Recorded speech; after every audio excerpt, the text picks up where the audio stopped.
pedestal. Ha? Itong pedestal? Ginawa ko yan sa bansa kung saan ako nagmula at dinala dito sa Japan. Yan ang secret weapon ko laban kay Kaito Corbu. Mukhang ordinaryong pedestal lang.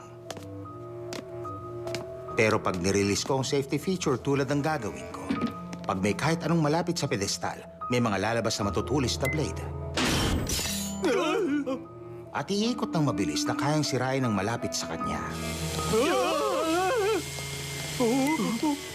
Gawa rin ang case na yan sa napakakapal na glass.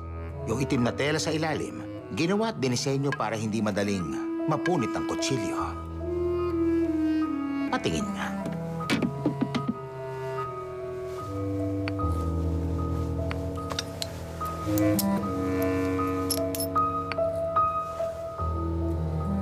Napakaganda. Ito nga talaga ang totoong Black Diamond, ang Midnight Crow. Mapanganib nga yung case. Dahil sa mga matulis na bagay na lalabas. Pero bakit wala man lang yan kahit isang lock?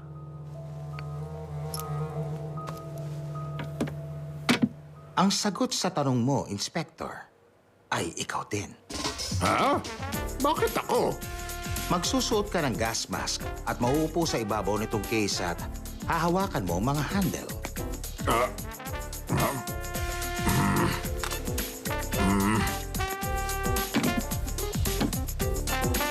Ayan, mahusay. Ganyan nga dapat. Hanggat hawak mo ang dalawang handle ng ganyan, imposible nang may makapagbukas ng case na yan. Inspector Nakamori, malapit na yung itinakda niyang oras. Oo, alam ko. Sige na, subukan mo ng nakawin ng jewel, Kaito Corbu. Lumabas ka na kahit saan mo pa gustuhin. Dapat ikaw na lang yung nakaupo dito sa ibabaw ng case eh. Ha? Balahibo? Ha? Galing sa labasan ng hangin sa kisame, mga balahibo ng uwak.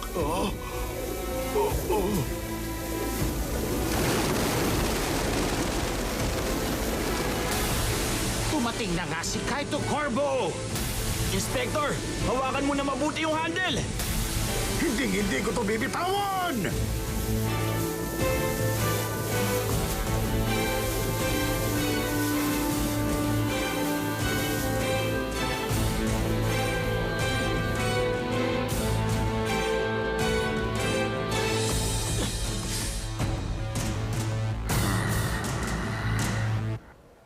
Teka, Tumigil na. Teka, yung Midnight Crow. Ayos lang. Hindi ko binitawan yung mga handle. Ano? Nawala yung jewel! Coin na yun nakalagay. May salitang nakaukit sa coin. Corbu. Ha? Imposible namang mangyari yun. Paano niya nakuha ng hindi hinahawakan yung case? Mukhang totoo ngang gumamit siya ng magic. Hindi itong oras para ma-impress ka. aba, may nakaukit din sa ilalim nitong coin. Sa susunod, makukuha ko ng totoong Midnight Crow. Ha? Totoong Midnight Crow? Kasi madalas ko na itong ginagawa sa tuwing makakaharap ko siya. May hindi magandang pakiramdam kasi ako kanina. Kaya pinalitan ko ng peke yung jewel bago ang taktang oras. Pero mukhang alam niya na yung ginawang pagpapalit ng Midnight Crow sa peke kanina. Pero kahit na peke yung nakuha niya, nanakaw pa rin niya yung nakalagay dun sa pedestal. Kung di natin malalaman kung paano niya ginawa, malamang sa susunod. Ang mahalaga, alam na natin ginamit niya yung balahibo ng uwak para makuha ang atensyon natin. Hindi na tayo pwedeng madistract sa mga balahibo. At sa susunod, dapat hindi na natin makalimutang bantayan ang labasan ng hangin. Ha? Tama ka. Hoy! Dalhin mo nga tong coin sa crime lab. Opo! Pero sigurado ako, wala naman ang fingerprint niya dyan. Yung pala yun.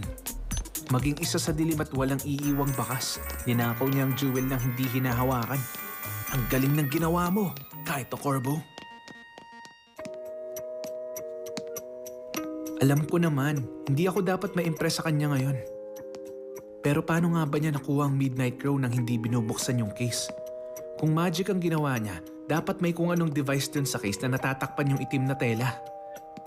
Tsaka sino nga ba siya? Bakit niya kaya tinawag na tagasunod ang papa ko? Sabi naman ni G, wala siyang maalalang kahit sino na gano'n ang tawag kay papa. Bahala na. Uuwi na lang muna ako at magre-research online. Ba't bukas ang ilaw sa kwarto? Teka, huwag mong sabihin. Ikaw pala, Kaito. Welcome home, anak! Ikaw pala, Mama.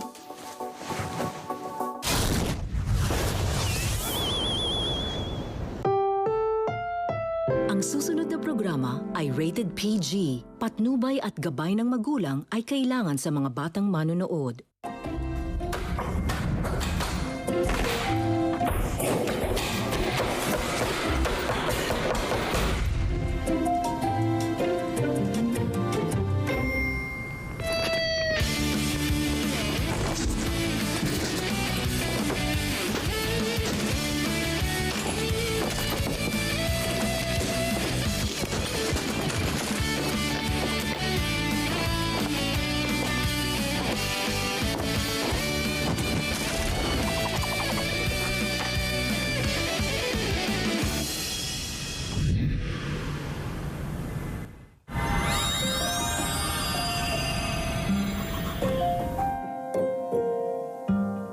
Ang bawat bata sa kanilang pagtulog ay pumapasok sa mundo ng panaginip. Isang mundo na ubod ng saya. Subalit, si Professor Rockeye, ginagawang bangungot ang panaginip nila para makakuha ng enerhiya mula rito. Kaya, ang Ancient Guardian of Dreams, namili ng mga natatanging kabataan para sila ang tawag, The Guardians of Dreams.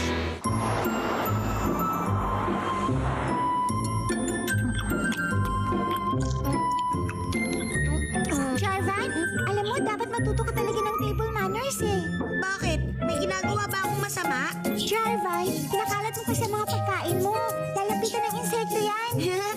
Alam mo, Xiaomei, mabait akong bata. At hindi ako takot sa mga insekto. Kung gano'n, mag-enjoy ka na makipaglaro sa mga insekto mo.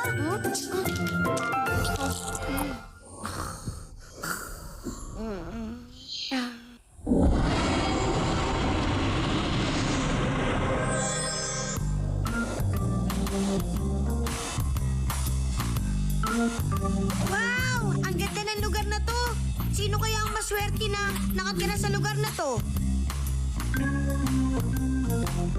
Ha? Ako?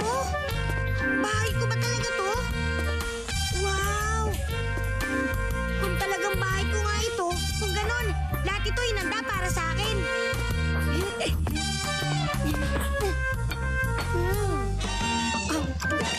Grabe, ang sarap nito. Narito lahat ng mga paborito kong pagkain.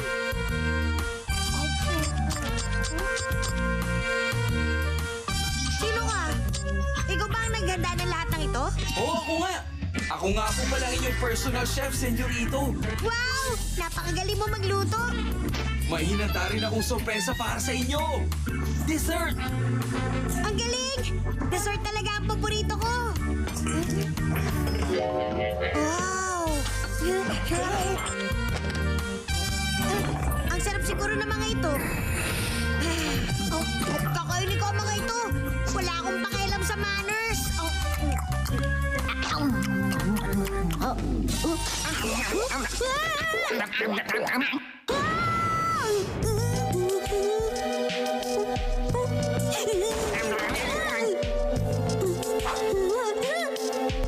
Napagkain ka ba o isang kaibigan? Kaibigan, gusto mo ba ng pagkain? Kunin mo na kung gusto mo. Ang pagkain ay kaibigan. Ang mga kaibigan ay pagkain. Lumayo ka! Hindi ako uri ng pagkain, oh!